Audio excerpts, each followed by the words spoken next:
Three boats from a Gaza aid flotilla have turned back to the starting ports in Greece after their Swedish flagship was intercepted by the IDF. Campaigners against the blockade of the Palestinian territory say they have had no contact with it since it was approached by the Israeli Navy. It set sail for Gaza from the Mediterranean island of Crete on Saturday and planned to reach its destination by Monday morning. Now the vessel is reportedly being escorted by Israeli ships to the port of Ashdod. RT online columnist Nadezhda Kevorkova is on board. We are unable to reach her right now, but we did speak to her earlier before the Israeli interception. Да, мы видели, над нами летал военный вертолет, мы не смогли его познать. И сопровождал неизвестного происхождения военный самолет, который двигался очень медленно, очень близко над водой, параллельно с нами. Well, the crew and activists on board have started uploading video statements on Twitter, pre-recorded in case the mission fails. If you see this video, this means that we are under attack on international waters by the Israeli Defense Forces. If you see this video, it means that the Israelis have broken international law again. It means that they took us as prisoners, acting like pirates. It means that again they have prevented us to reach Gaza. I hope you not will see this film, this video, because if you do, then the Israeli commanders have stopped our ship, our mission to break the siege of Gaza. Well, RT journalist Richard Sudan had planned to join the flotilla on another boat and catch up with the vessel, which has now been seized. He's been keeping track of the project from the get-go as activists prepared for their mission in Greece.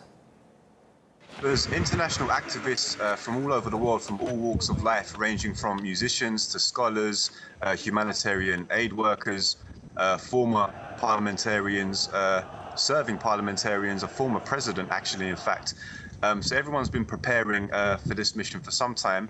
Everyone's united around a common cause with a shared objective of raising the plight of the Palestinians in Gaza. So I spoke to the activists before they actually set sail and asked them what their aims and objectives were.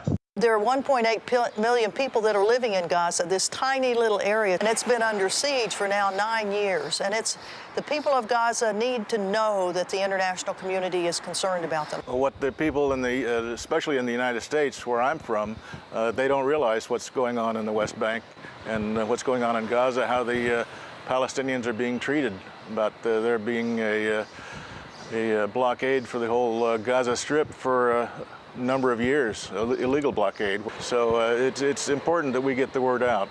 It seems that everyone kind of has the same shared objective of raising the issue of what's happening in Gaza. People from all areas of public and civic life are taking part.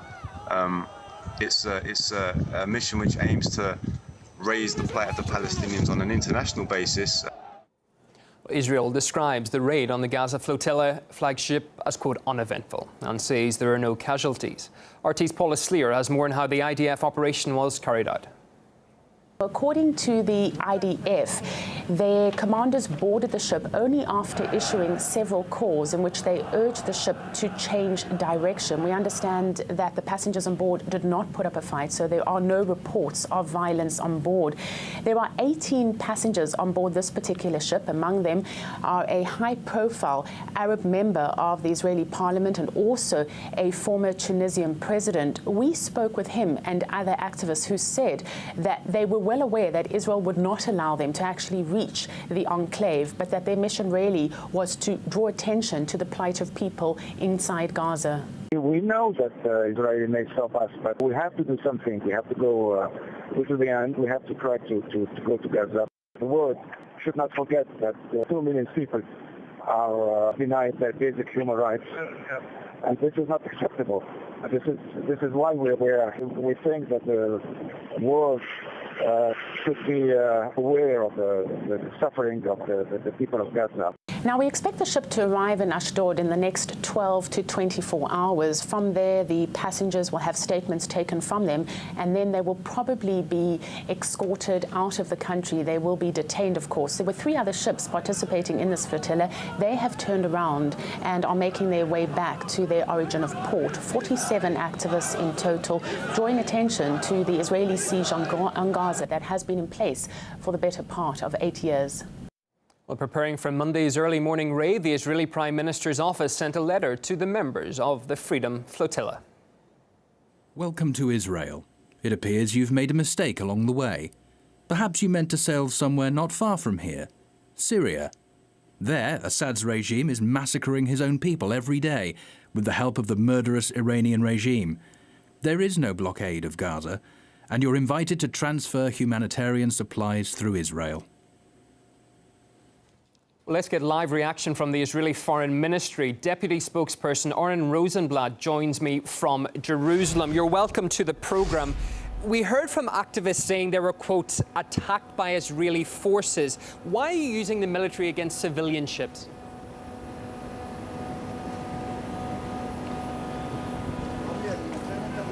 We seem to have a loss in connection with our guest at the moment. We'll try and get Oren Rosenblatt a little bit later in the programme.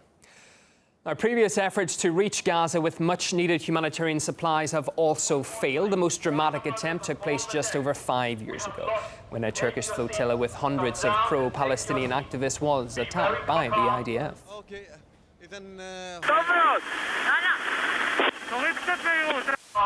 Come back and take your seat. Assalamu alaikum. İsrail sabah namazı aynı zamanda.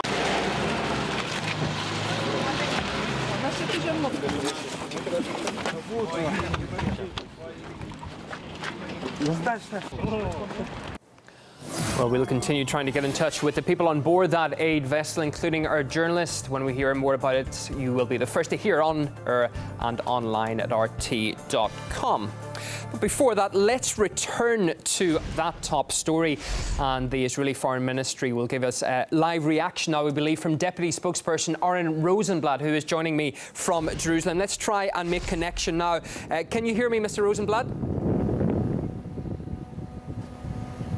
Yes, I can hear you. We heard from activists saying that they were, quote, attacked by Israeli forces. Why are you using the military against civilian ships?